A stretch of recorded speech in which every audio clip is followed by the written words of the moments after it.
जैसा कि हम जानते हैं कि पिछले कई दिनों से ऑक्सीजन शॉर्टेज के कारण लोगों को यहाँ वहाँ भटकना पड़ रहा है। आज देश की ऐसी स्थिति है कि आप किसी भी राज्य के हॉस्पिटल चले जाइए, आपको ऑक्सीजन की शॉर्टेज हर एक हॉस्पिटल में देखने को मिल रही है। अनफॉर्चुनेटली ऑक्सीजन की कमी के कारण बहुत से लोगों को जान गंवाना पड़ा। समस्या हमको मालूम है, सरकार और बहुत से लोग काफ़ी कोशिश कर रहे हैं कि किसी भी तरह इस शॉर्टेज की कमी को दूर किया जाए। आज के एपिसोड में हम बात करेंगे कि किस तरह बाकी देश भारत की मदद के लिए आगे आए। एक डेटा के मुताबिक पता चला है कि 40 से ज़्यादा देश हैं जिसने भारत को मदद के लिए आगे आए। मैं कुछ कंट्रीज़ के नाम लेता हूँ: US, UK, France, Germany, Ireland, Belgium, Romania, Luxembourg, Portugal, Sudan, Australia, Bhutan, Singapore, Saudi Arabia, Hong Kong, Thailand and UAE. और भी देश अब जुड़ रहे हैं भारत की मदद के लिए। अब बात करते हैं कि किस तरह कुछ देश भारत को मेडिकल हेल्प प्रोवाइड कर रहा है।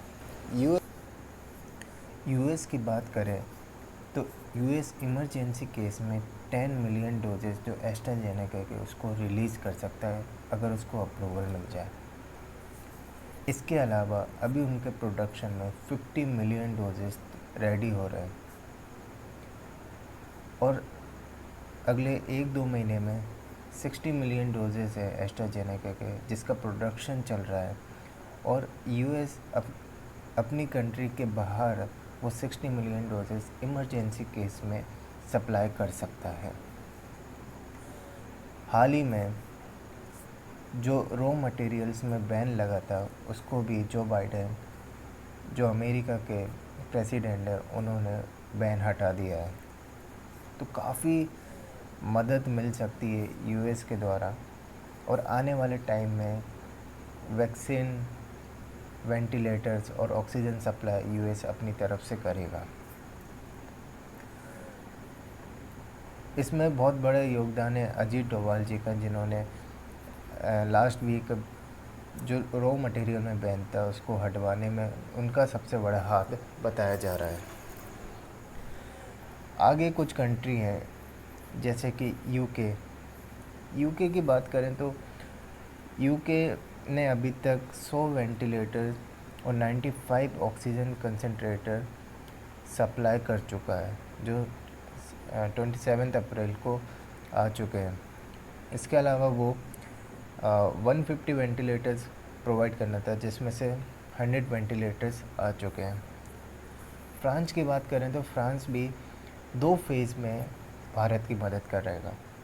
पहले में वो जो उनके 8 लार्ज ऑक्सीजन प्लांट है उसको इंस्टॉल करेगा भारत में, और दूसरे फेज़ में 5 लिक्विड ऑक्सीजन कंटेनर प्रोवाइड करेगा।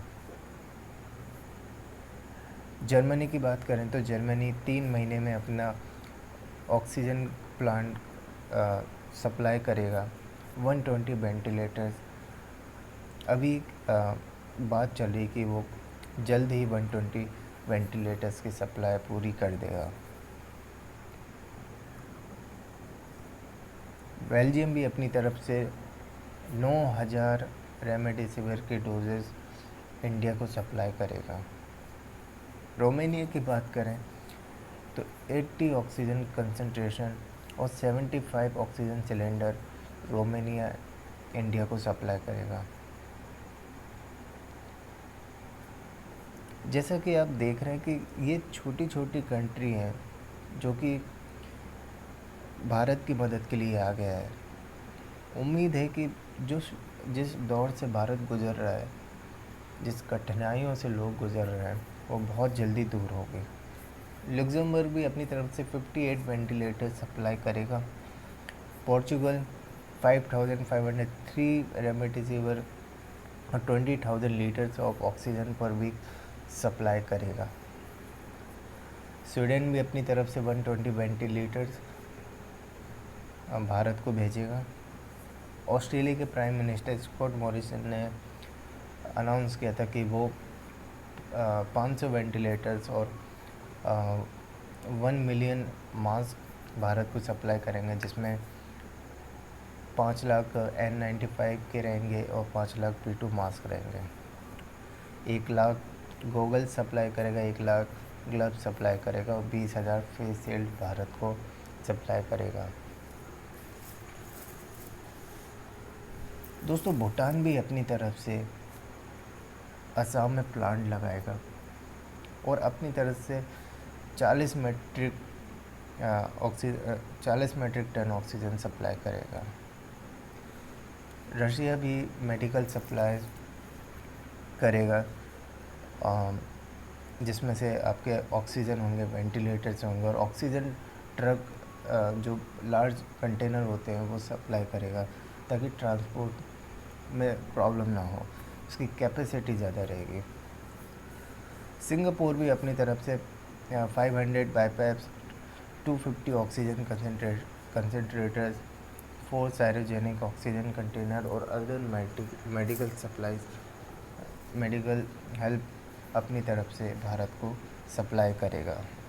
सऊदी अरेबिया की बात करें तो सऊदी अरेबिया ने ये इसी week 80 metric ton liquid oxygen supply कर दिया है, जिसको अडानी पोर्ट के थ्रू लेकर आया गया था। थाईलैंड की बात करें तो 4 cryogenic oxygen tanks Thailand supply करेगा। UAE 6 cryogenic oxygen containers supply करेगा।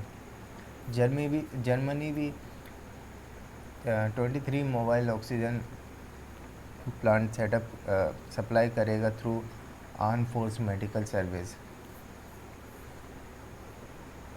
और भी कंट्रियाँ हैं, पाकिस्तान और चाइना, जिन्होंने मदद के लिए बोला है। अभी तक ऐसी अप्रूवल की कोई खबर नहीं आई है, लेकिन उन्होंने मदद के लिए बात करी थी। देखते हैं, बट आप देख सकते हैं किस तरह 40 से ज़्यादा कंट्री अब भारत के लिए खड़ी है और ऑक्सीजन सप्लाई कर रही है। उम्मीद है कि जल्दी ये शॉर्टेज ख़त्म होगी।